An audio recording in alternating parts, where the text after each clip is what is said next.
What is going on, everyone? Leon checking in, and we're at it again with another episode. Now, today's content is an increased focus on Nova Launcher, which brings us to the access denied bug.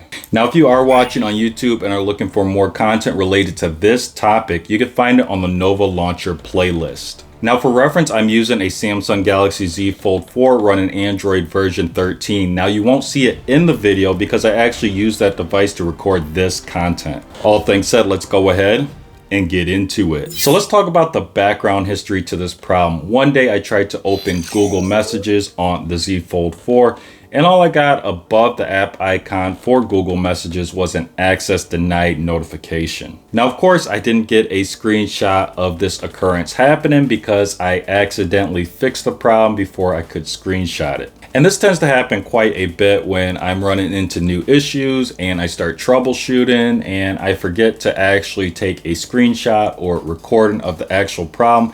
And then I fix the problem before I actually can take the screenshot or the video. Now, this issue was even more odd because I didn't remember restricting access to the app or locking it or any of those things. So the first thing I wanted to try was changing the default launcher from Nova Launcher to One UI. Now, for those of you who don't know, One UI is Samsung's launcher. And I just wanted to do this to see how things played out. Now, interesting enough, the Google Messages app did work when we finally made One UI the default launcher.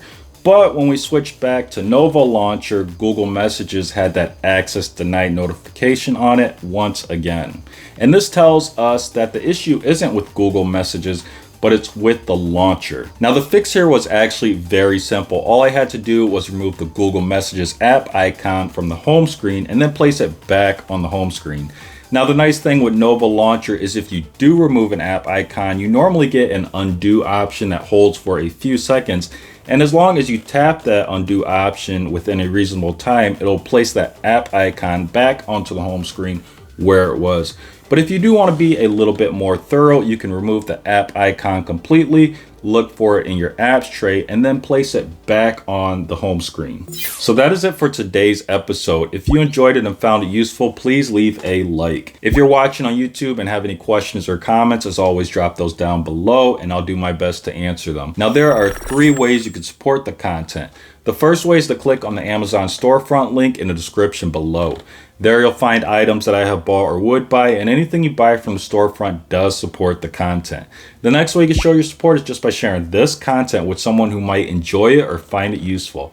And the last way you can show your support is just by clicking that subscribe button. Now, liking and subscribing are important because those are ways to vote on whether you like the content. Liking and subscribing are also important for new viewers and listeners. If new viewers and listeners see likes and subscribers, they're going to think that the content is helpful, worth watching, and listening to. And as always, thanks for watching and may the universe flow in your favor. And until next time, Leon checking out.